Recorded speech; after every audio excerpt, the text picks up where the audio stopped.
Police officers see a lot of strange things, but there was one call that I will never forget. A frantic 911 call, a remote mountain estate, a dead owner, and something moving through the darkness that should not have existed. What happened inside that cabin forced my partner and myself to lie on the official report. Because if we had told the truth, nobody would have believed us. I worked the graveyard patrol in a jurisdiction where the trees outnumber the people 10,000 to 1. It's a vast, deeply isolated county, dominated by dense pine forest, winding dirt lodging routes, and sprawling properties owned by people who value extreme privacy. You get used to the quiet. You learn to appreciate the long hours of driving through pitch black roads with nothing but a hum of the engine and the dashboard lights to keep you company. But the extreme isolation also means that when something goes wrong out here, help is a very long ways away. My partner and I were parked near a deserted county intersection, drinking lukewarm coffee from a thermos flask, when the radio mounted on the dashboard crackled to life. The dispatcher's voice broke through the static.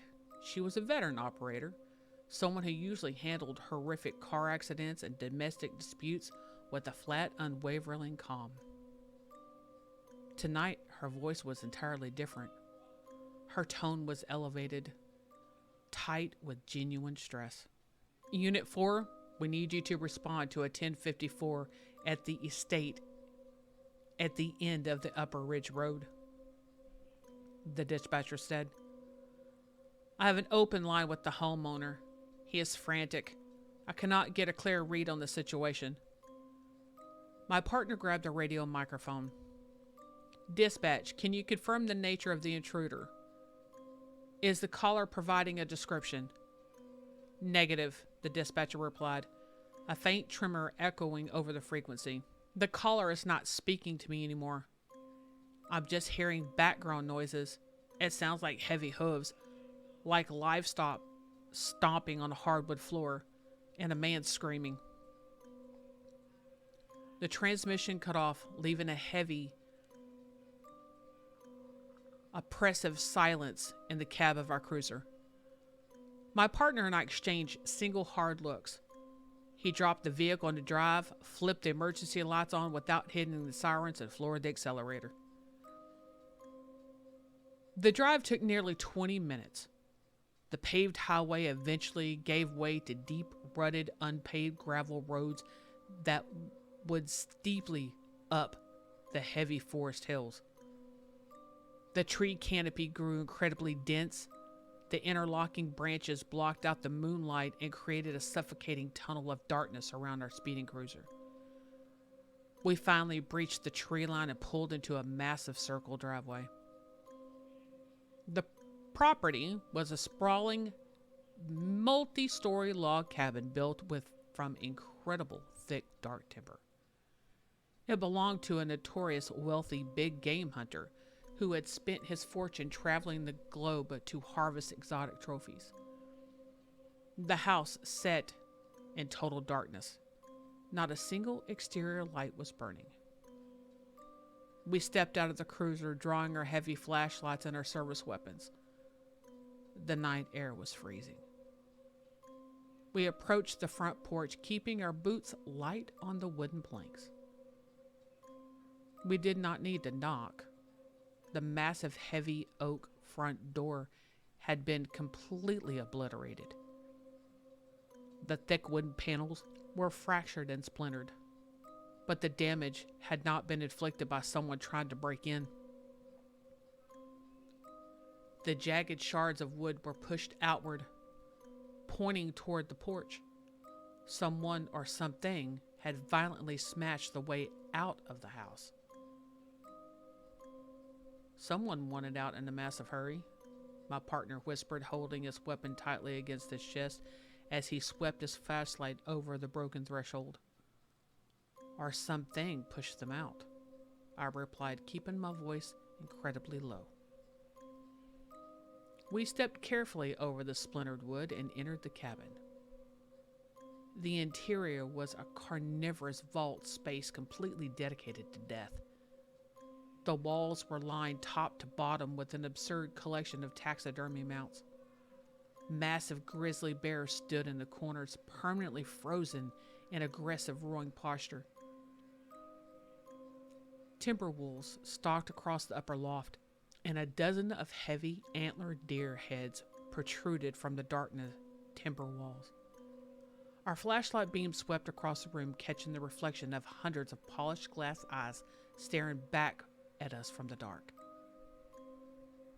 The air inside the house was thick and stale, smelling heavily of formaldehyde and fresh pooling blood. "Clear the ground floor," my partner ordered, moving slowly toward the kitchen archway. "Keep your angles tight. Whatever did this could still be here." I moved toward the massive stone fireplace dominating the center of the living room. The heavy leather furniture had been tossed aside. The heavy coffee table turned over and splintered. I found the homeowner resting against the base of the stone hearth. He was dead. The scene was incredibly brutal. His chest and abdomen had been violently gored, punctured by multiple deep, jagged wounds that were entirely too wide and ranged to have been caused by a knife or a spear. The fabric of his flannel shirt was shredded, soaked through with the dark blood that had pooled heavily onto the rug beneath him. His eyes were wide, locked in an expression of terror. "I have the victim," I called out softly. "He's gone. Massive puncture trauma." My partner emerged from the kitchen, stepping carefully around the overturned furniture to reach my side. He aimed his light down at the body, his jaw setting into a hard, rigid line. If this was a bear or a feral animal that got inside, we would see muddy tracks, my partner said, sweeping his flashlight across the pristine hardwood floor surrounding the blood pool. "There's no mud. There's no paw prints leading to the door." I lowered my beam to the floor, tracking the space immediately surrounding the victim. My partner was right. There were no tracks. However, there was a distinct, highly unusual trail leading away from the body toward the dark hallway, branching off the living room. It was a trail of dry, yellowed synthetic stuffing, small clumps of brittle animal hair, and thin, rusted pieces of shaping wire. I followed the trail of debris with my light, letting the beam travel slowly up the adjacent timber walls. The wall was decorated with a series of framed Polaroid photographs. They featured the homeowner standing proudly with his exact living room, holding a hunting rifle, posing beneath his various trophies. I looked closely at the photograph, positioned directly at eye level. It showed a man smiling wildly, standing beneath a truly massive record-breaking elk head mounted on a heavy wooden plaque above the stone fireplace. I immediately raised my flashlight, aiming the concentrated beam directly at the space above the stone hearth. The heavy wooden plaque was secure, bolted to the timber, but the plaque was entirely empty. The iron that normally secured the mount had been violently ripped outward. The massive elk head was missing. "The elk's gone," I said, a cold knot forming rapidly in my stomach. "What are you talking about?" my partner asked, keeping his weapon aimed down in the dark hallway. I looked at the picture on the wall. I insisted, pointing my beam at the photograph and then back up at the empty wooden plaque. "Look at the mount. It was ripped off the wall." Before my partner could process the missing trophy, a sound echoed from the deep darkness of the hallway. It was a heavy thud. Clump, clump, clump. It sounded exactly like hard, solid hooves striking the wooden floorboards, moving with heavy, unnatural, dragging gait. We immediately raised our weapons, aligning our flashlight beams perfectly down the narrow corridor. "Police department, show yourself right now," my partner yelled, his voice booming across through the silent, carnivorous house. The clopping sound stopped.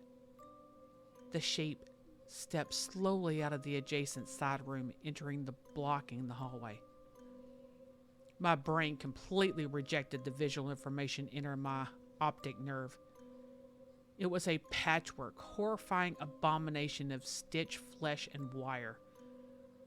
The massive, depicated head of the missing elk was roughly, violently sewn onto the thick, hulking torso of a grizzly bear.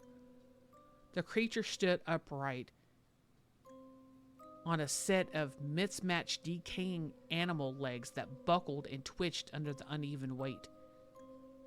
Thick, crude black suture crisscrossed the matted fur, bursting open in several places to reveal dry yellow stuffing and rusted metal armature wire protruding from the seams. The elk head scraped against the ceiling, its massive antlers gouging deep grooves in the drywall. The creature's neck snapped at an impossible angle, and its dead glass eyes caught the glare of our flashlights. "Drop your..." my partner screamed, completely unable to finish the standard command as his mind failed to comprehend the monster standing before us. The creature lunged forward, moving with the terrifying jerky speed, its mismatched hooves tearing into the floorboards as it lowered the massive antlers directly toward our chest. My partner fired his weapon rapidly, the deafening cracks of the caliber handgun echoing violently in the enclosed space. I watched the bullet strike the center of the creature. The impacts produced small, explosive puffs of dry dust and stuffing. The creature did not flinch. It did not even slow down. The bullets simply passed harmlessly through the dry hide and the wire frame. "Move!" I yelled, grabbing my partner by the shoulder and dragging him backward. We scrambled away from the hallway, diving frantically in the heavy set of the double doors located off the main living area. We slammed the thick doors shut behind us, the heavy brass latch engaged with a sharp click. "Brace it!" my partner shouted. We threw our combined weight against a massive solid wood bookshelf sitting against the wall, dragging aggressively across the carpet until it completely blocked the double doors.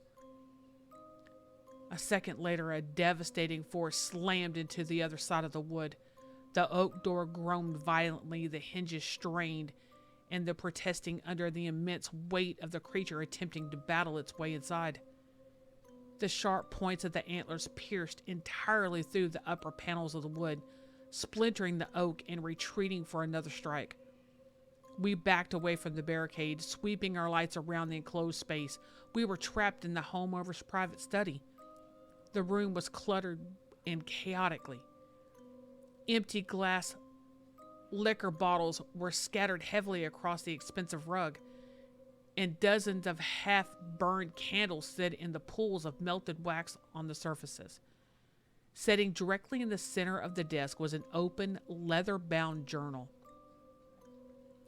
I rushed to the desk, illuminated the pages with my flashlight. "Keep your weapon on the door," I told my partner, leaning over the messy, frantic handwriting scrawling across the paper. The entries were unhinged, heavily detailing a deeply unraveling paranoia. I read the scattered paragraphs rapidly as the heavy rhythmic battering continued against the barricaded doors. "The woods are deeply angry. I took too much from the tree line. I hunted for sport, and now the forest is hunting me. The spirit is ancient. It lives in the timbers. It watches me from the edge of the property line every single night. I can feel the vapor of his presence against the window. I flipped the page, my hand trembling as the heavy oak door splintered further under another violent impact. I brought a medium out here. He told me the spirit is vaporous. It cannot be shot or trapped in its natural state. He told me it requires a physical tether, a vessel to anchor the vapor to the physical plane. If I construct a vessel worthy of the forest, the spire will inhabit it out of pure vanity. I spent 3 days stitching the pieces together in the workshop. A body for the forest. If I can lure the ghost inside the effigy, it will be trapped within the physical materials. Then I could burn the wood and the hide. I can kill the ghost by burning the vessel. I looked up from the journal, terrifying reality of the situation rapidly assembling itself in my mind. Bullets will never stop this thing, I yelled over the defeating sound of the antler shredding the upper door panels. It's just rawhide, glass, and wire. The journal says it's a spiritual tether. We have to destroy the vessel. Then what the hell do we do? My partner demanded, his weapon trembling slightly as he aimed at the fractured wood. I looked down the floor, sweeping my beam over the scattered debris. The homeowner had been drinking heavily, relying on cheap alcohol to manage his profound terror. Several empty bottles lay on the rug near the leg of the desk. I spotted a large glass bottle of bourbon that was still quarter full of amber liquid. I snatched the bottle off the floor and grabbed a heavy cloth curtain hanging near the window, drew my tactical folding knife and violently sliced a long, thick strip of fabric free. I shoved one end of the cloth deep in the narrow neck of the glass bottle, ensuring it soaking heavily in the high-proof alcohol, leaving the dry end hanging out like a crusade wick. Get your lighter ready, I told him, stepping directly in front of the barricade doors, gripping the neck of the glass bottle tightly in my right hand. When the door gives way, you light the fabric. Don't hesitate. My partner holstered his firearm, his hands shaking as he pulled a metal Zippo lighter from his vest. He flipped the lid. The small, bright flame illuminated his pale face. The heavy doors could not sustain another impact. The central panels shattered inward, sending sharp shards splintering wood flying across the study. The creature rammed its massive shoulders against the gap, violently shoving the bookshelf aside with the terrifying strength. The abomination stepped into the room, its mismatched hooves cracked against the floorboards. The dead glass eyes of the elk head reflected the small flame of the lighter.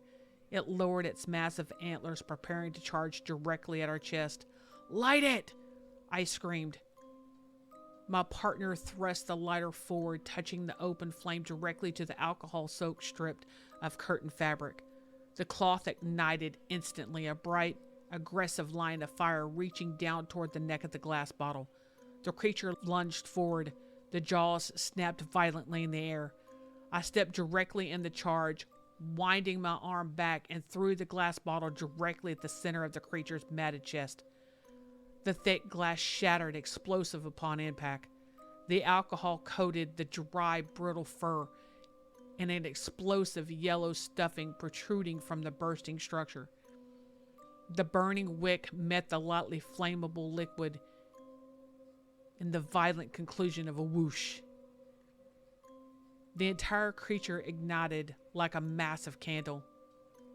The dry hide, the ancient preservation chemicals, and the synthetic stuffing caught fire instantly, creating a towering roar inferno in the center of the study. The creature thrashing violently, its hooves stomping chaotic rhythm against the burning rug.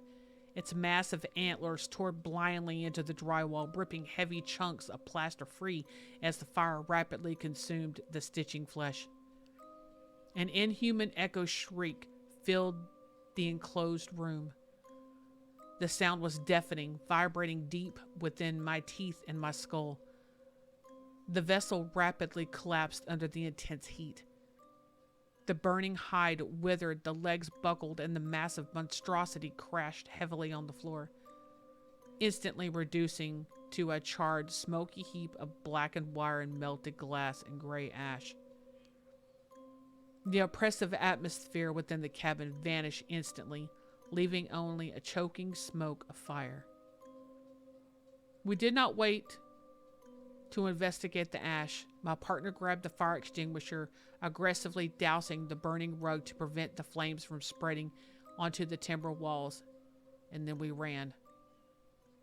We sprinted out of the study, navigating blindly through the dark living room, past the gored victim, and burst through the splintered doors into the freezing exterior. We sat leaning against the cold metal of our cruiser, gasping for clean air, waiting for the state, police, and the fire department to arrive. We methodically coordinated our official statement. We wrote exhaustive reports detailing the severe chaos seen as an unknown human intruder who fled into the dense tree line, and an accidental fire caused by the homeowner knocking over candles during the violent struggle. We entirely omitted our mentioning of walking sticked figure. The state detective accepted our narration without question, attributing the brutal, wide puncture wounds to a specialized exotic hunting weapon wielded by an unknown assailant. The estate was heavily processed, and a massive collection of the hunting trophies was eventually boxed up and scheduled to be auctioned off to private collectors to cover the deceased man's sustainable debts. I'm posting this account here as a desperate warning to the public. If you're an amateur collector, or if you frequently purchase estate sale hunting trophies, you need to understand the danger of bringing those items into your home. You do not know what kind of energetic tether the taxidermist bound to the hide, and you do not know what kind of spiral vapor might be utilized the glass eyes to watch you sleep. I know this because before the estate, detectives cleared the scene. I utilized my authority as the responding officer to secure inbound one small item from the house to serve as a baseline forensic sample of the homeowner's preservation material. It was a small, perfectly preserved stuffed red fox. I placed the evidence bag firmly on the left side of my desk at the precinct before my shift ended. I went down the hallway to get a cup of coffee. When I returned to my desk 3 minutes later, the sealed evidence bag was sitting on the extreme opposite side of my desk, and the fox was facing the other way.